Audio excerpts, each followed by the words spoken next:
Vous le savez, la 52e session ordinaire de la Commission africaine des droits de l'homme et des peuples se tient à la Fondation Félix Houphouët-Boigny de Yamoussoukro depuis le 9 octobre et ce jusqu'au 24 octobre.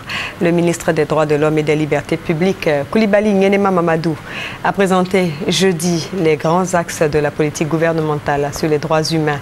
Le point avec Laurent Banga. La délégation ivoirienne est heureuse et fière parce que son rapport, le premier depuis 20 ans, a été validé par les commissaires en charge des droits de l'homme et des peuples.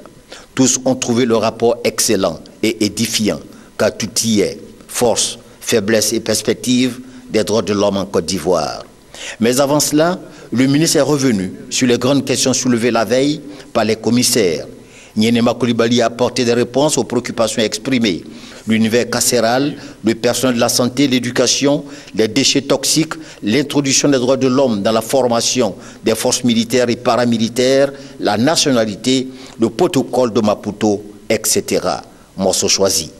Il est clair que la réconciliation aspirée par chaque pays est fonction de son conflit. La crise ivoirienne a une profondeur qui exige, à notre avis, le temps de pouvoir cerner tous ces contours.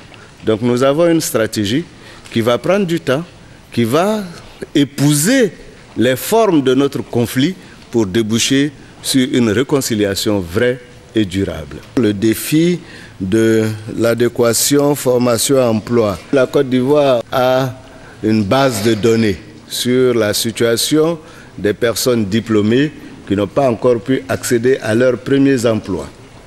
Cela est dû notamment au fait que beaucoup de filières non opérationnelles s'étaient développées dans les instituts privés de formation et aujourd'hui le gouvernement a pris des dispositions pour fermer certaines filières qui n'ont pas débouché sur l'emploi et plutôt favoriser celles dont les besoins se produisent. Je pense que l'exemple le plus disant est celui de l'Université nationale où nous sommes passés du système de l'enseignement classique à celui du système de licence, master, doctorat, qui normalement devrait permettre à ceux qui sortent même de l'université classique d'avoir déjà des dispositions professionnelles, donc des dispositions pour l'emploi.